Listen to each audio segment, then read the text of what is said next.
their toys right now because of tariffs and inflation. It was $30 the year before that, 25. Prices in the toy space are accelerating, and people are feeling that. Well, Margaret, inflation's a composite number, and it's roughly the same year over year. And if we were to look at all imported goods inflation is below the inflation number. The inflation number, you meaning the PCE number, which is about 2.9%.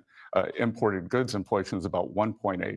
It's the service economy that's generating inflation, which actually has nothing to do with tariffs. But when we hear from, for example, the president, when he says that affordability is a con job by Democrats, that seems to just not be resonating with consumers that have been polled by CBS. 60% of Americans polled by this network told us President Trump makes prices and inflation sound better than they really are. And his approval rating on the economy is now down to 36% in our latest poll. On inflation, approval is even. I mean, yeah, because the Dems have been running an excellent spin job on blaming affordability on the president, even though they've watched prices skyrocket for 4 years straight under Biden. Like, let inflation get out of control, and now that prices are where they're at, they want to try to blame it on Trump for, well, the 10 months he's been in office, when they have not taken responsibility for the 4 years that they were in office. So that's where Trump pretty much says is a hoax. And I'm gonna be real with you, even I'm sitting here admitting that Trump is not communicating that well. Lower at 32%. Don't you need to show that you feel the pain? Well, Margaret, I think the president's frustrated by the media coverage of what's going on. This is the polling of average Americans. Yeah, but I think the average Americans, they are hearing a lot of it from media coverage. And I will tell you that the affordability has two components. There's inflation, and then there's real incomes. Real incomes are up about 1%. And what we're not going to do is say that Americans don't know what they're feeling. We've been working on it every day. I was on your show on March talking about affordability.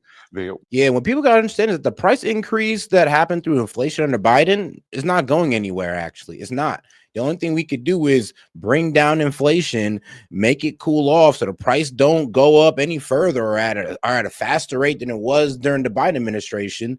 And all we can do is sit there is raise wages. And that's how you get out of inflation, or the price increase of inflation is to raise wages to where inflate the pricing that, or the price increase due to that happened under inflation doesn't matter, because you're making more money than the prices that are increasing. And that's how you beat inflation, through just, well, making sure that wages are outpacing inflation. And sadly, wages were not outpacing inflation during Biden.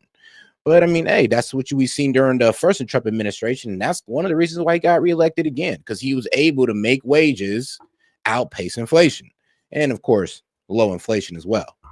We've made a lot of gains, but remember, we've got this embedded inflation from the Biden years where mainstream media, whether it's Greg Ip at the Wall Street Journal, toxic Paul Krugman at the New York Times, or former Vice Chair Alan Blinder, all said it was a vibe session. And the Dems will come up with the most disingenuous argument of, well, Biden's not president.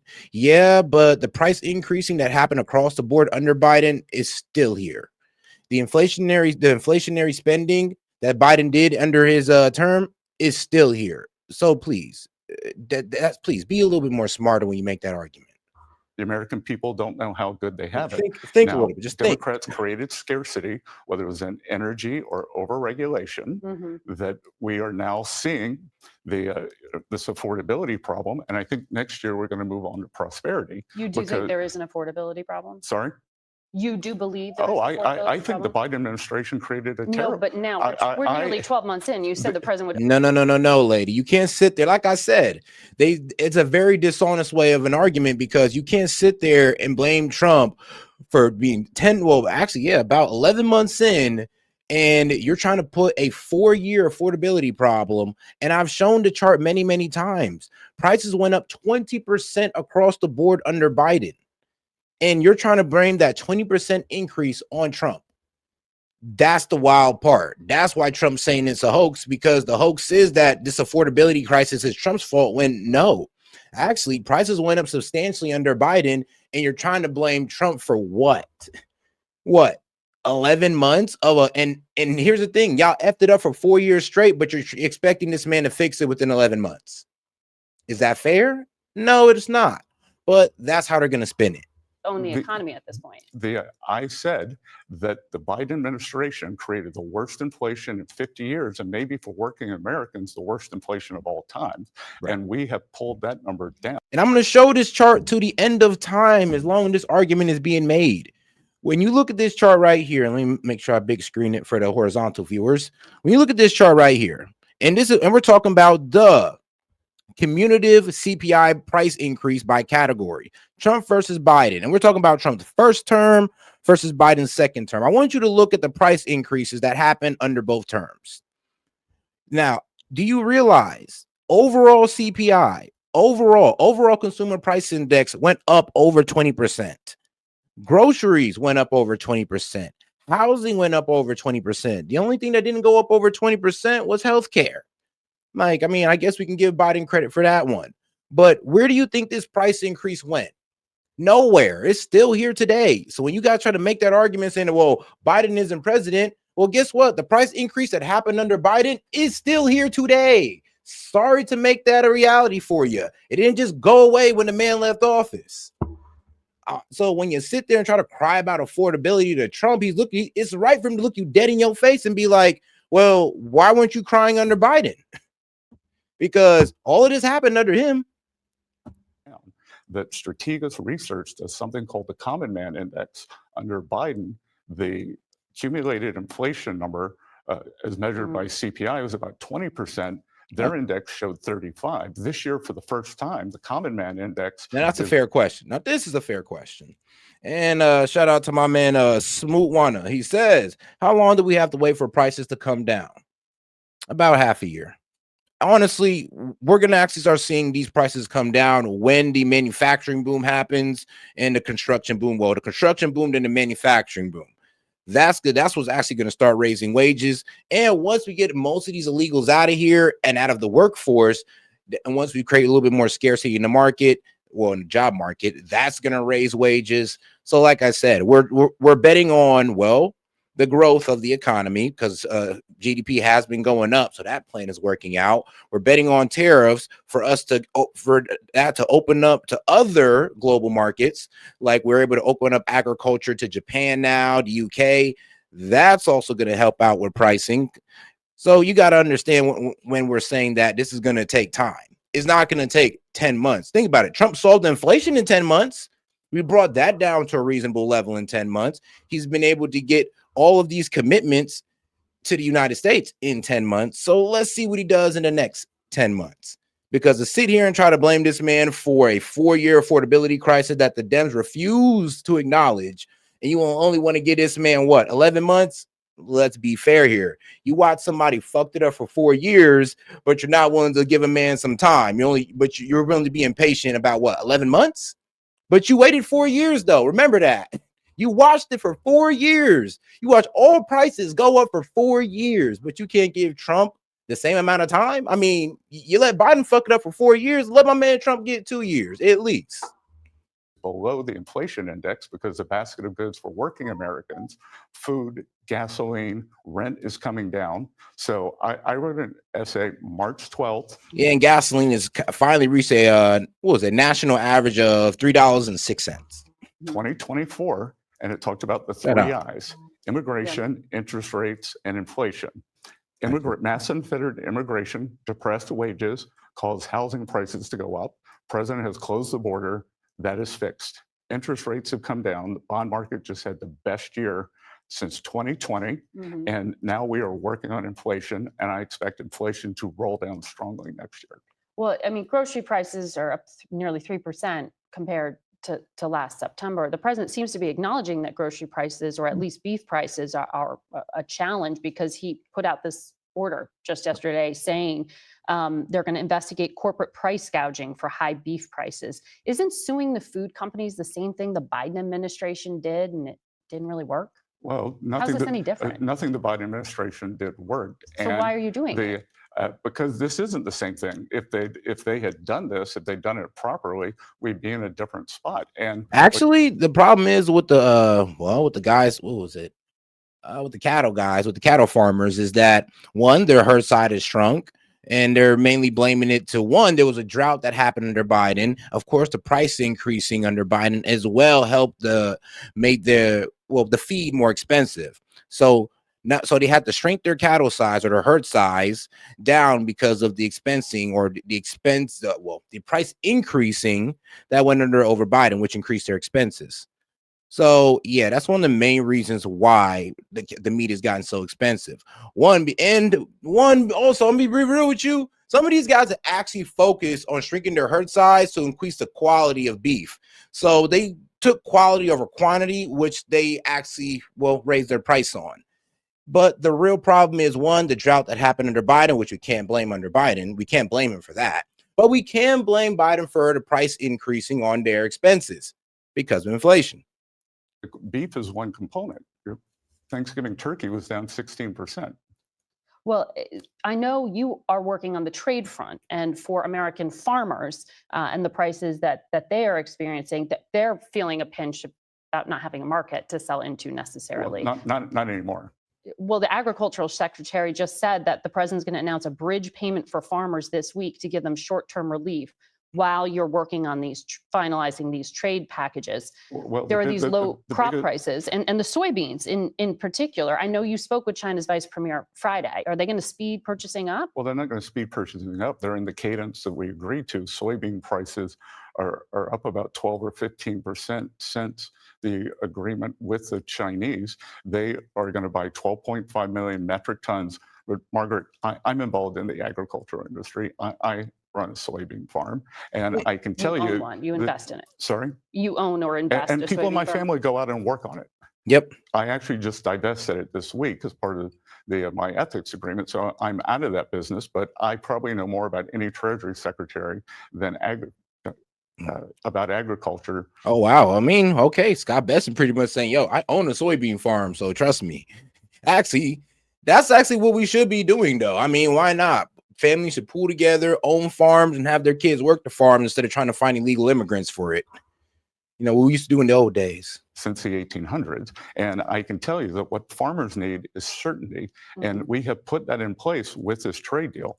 12.5 million metric tons this year, 25 million metric tons for the next 3 years for soybeans. Also, and shout out to my man Smoot Mnani. If prices don't go down by 27, will you call out Trump, bro? Prices are more likely going to stay the same. Now, remember, the goal is not for prices to go down. The goal is to increase wages. If wages do not outpace inflation by 2027, yeah, I'm calling Trump on bullshit. All right, I got you on that one. So if things aren't more affordable for Americans by 2027 through wage increasing and all that good stuff, because the price increase to inflation, it goes nowhere. So prices aren't really going to go down. I mean, maybe for things like gas and all that good stuff, okay.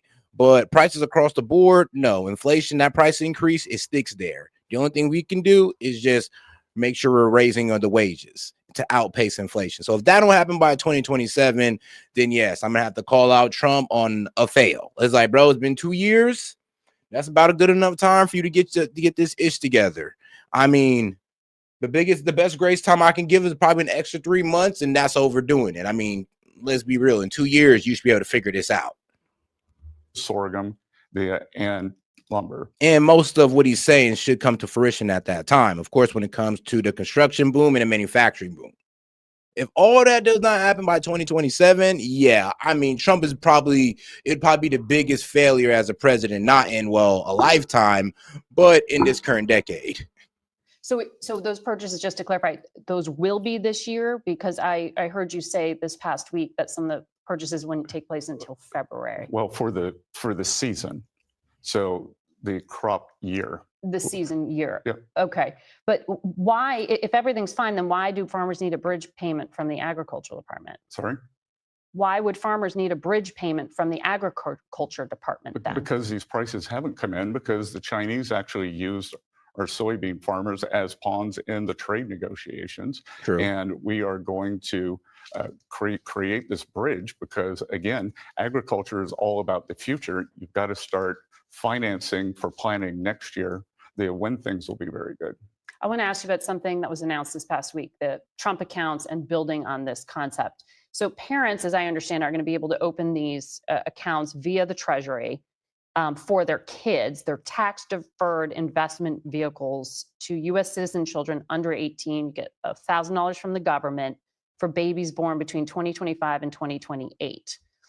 So there are going to be restrictions on what the money can be used for: college tuition or their first house. Is that right? No, it is the federal government for children born in the period you just described is going to put $1,000 into these Trump accounts. It will be invested in a widely diversified low-cost index, and then it will be available In the stock market, in the stock market. Exchange-traded fund or Yeah, mutual fund. so in essence, it is a trust fund. It is a piece of the American economy for every child, and they will be able to take it out when they're 18, or they can convert it to a more IRA type program and keep it for their retirement. Yeah, but they're gonna need to show the math on that one. I mean, show the math and tell us how much you think the kid is gonna be able to get within that 18 years.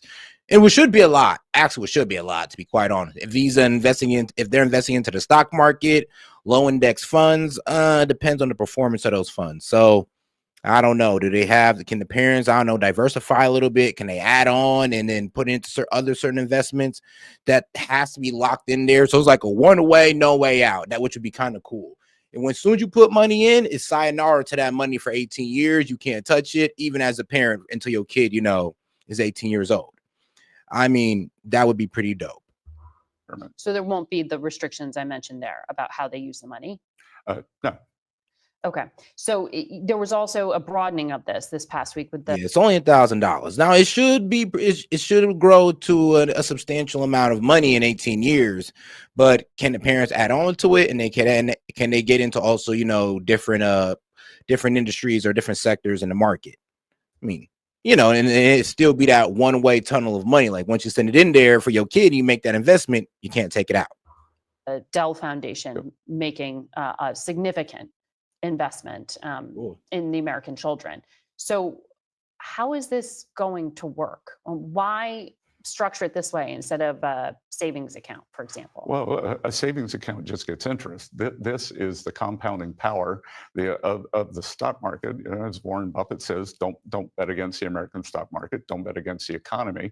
And this is going to bring a whole group of new investors into the market. We're going to couple it with a big amount of financial literacy so that children understand what they own.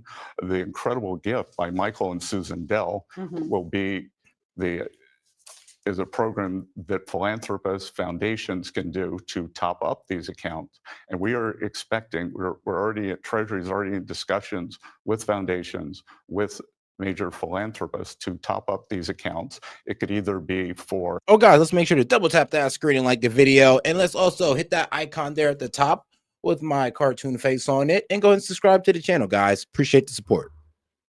All children, or you can specify it by zip code, a school district, or you can do what the Dells did and say that it won't apply to the zip codes of the top 20% of earners.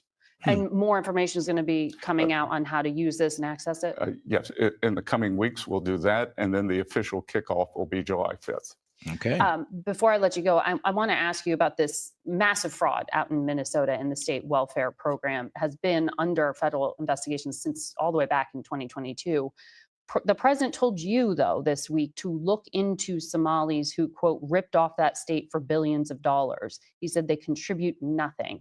What exactly are you investigating? Well, Margaret, to be clear, the initial fraud that was discovered by the IRS, for which I'm the acting commissioner, is discovered by IRS Criminal Investigations Unit. This was not an endogenous thing that the state of Minnesota decided we had to go in and clean up the mess for them. And this is part of the continued cleanup.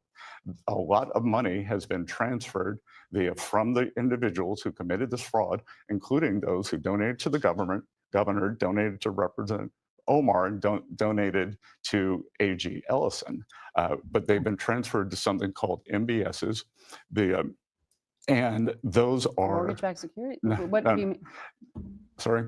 Transferred to what? These are money the Bureau services, and they are wire transfer organizations that are outside the regulated banking system. And that money has gone overseas, And we are tracking that both to the Middle East and to Somalia to see what the uses of that have been. Okay, but you have no evidence of that money being used to fuel terrorism at that's this why point, which is what some conservative writers are alleging. that's why it's an investigation. We started it last week. We'll see where it goes. But I Okay. can tell you Okay. that it's terrible. The Representative Omar tried to downplay it. Said, "Oh, it was very it was very tough to know how this money should be Yeah. used." She was gaslighting the American people. Well, we'll talk to her. Yeah, but when you come to this country, you got to learn which side of the road to drive on. You got to learn to stop at stop signs, and you got to learn not to defraud the American people. Well, there are plenty of criminal behavior from communities well beyond the immigrant community, but we'll talk about this with Representative Omar.